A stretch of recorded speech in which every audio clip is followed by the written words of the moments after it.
Hello friends, welcome to our channel. நம்ம இன்றைக்கி வாழை இலை அல்வா எப்படி செய்கிறதுன்னு பார்க்க போகிறோம். நான் இந்த ரெசிபி செய்ய ஒரு பெரிய வாழை இலையை எடுத்து வச்சுருக்கேன். இதை நல்லா வாஷ் பண்ணிவிட்டு இது கட் பண்ணி மிக்ஸி ஜாரில் சேர்த்துக்கோங்க. மிக்ஸி ஜாரில் சேர்த்த பிறகு இதில் ஒரு 2 கப் அளவு தண்ணி ஊற்றி நல்லா அரைச்சி எடுத்துக்கோங்க. நல்லா அரைச்சி எடுத்த பிறகு இப்போ நம்ம இதை வடிகட்டிக்கலாம்.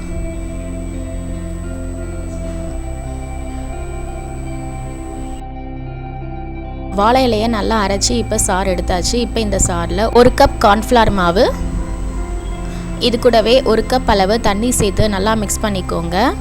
நீங்கள் கார்ன்ஃப்ளவர் மாவுக்கு பதிலாக கோதுமை மாவு சேர்த்து செஞ்சிங்கன்னா நல்லா டேஸ்ட்டாக இருக்கும். நல்லா கிளாஸியாக வரணுன்றதுக்காக நான் இதில் கார்ன்ஃப்ளவர் மாவு சேர்த்துருக்கேன். கார்ன்ஃப்ளவர் மாவு சேர்த்து இதை நல்லா மிக்ஸ் பண்ணிக்கோங்க. இப்போ ஒரு பேனில் 1 டேபிள் ஸ்பூன் அளவு நெய் சேர்த்து இதில் முந்திரி பருப்பு கொஞ்சம் சேர்த்து இதை லைட்டாக வறுத்து எடுத்துக்கோங்க. இப்போ முந்திரி பருப்பு நல்லா வறுபட்டுடுச்சு. இப்போ இதை ஒரு பிளேட்டில் எடுத்து வச்சிடலாம். இப்போ அதே பேனில் நம்ம மிக்ஸ் பண்ணி வச்சுருக்கிறத சேர்த்துக்கலாம். இதை சேர்த்த பிறகு கைவிடாமல் நல்லா கிளறி விட்டுட்டே இருங்க. 20 மினிட்ஸ் லோ ஃப்ளேமில் இது போல் நல்லா கிளறி விட்டுட்டே இருக்கணும்.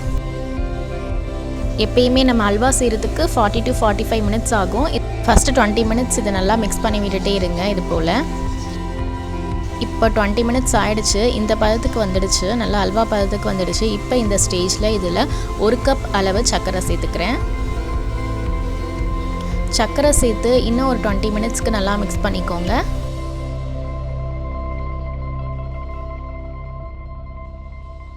இப்போ நம்ம அல்வா ரெசிபி ரெடி ஆகிடுச்சு. ஃபைனலாக இதில் 1 டேபிள் ஸ்பூன் அளவு நெய் நம்ம வறுத்து வச்சுருக்க முந்திரியை சேர்த்து ஃப்ளேம் ஆஃப் பண்ணிவிடுங்க.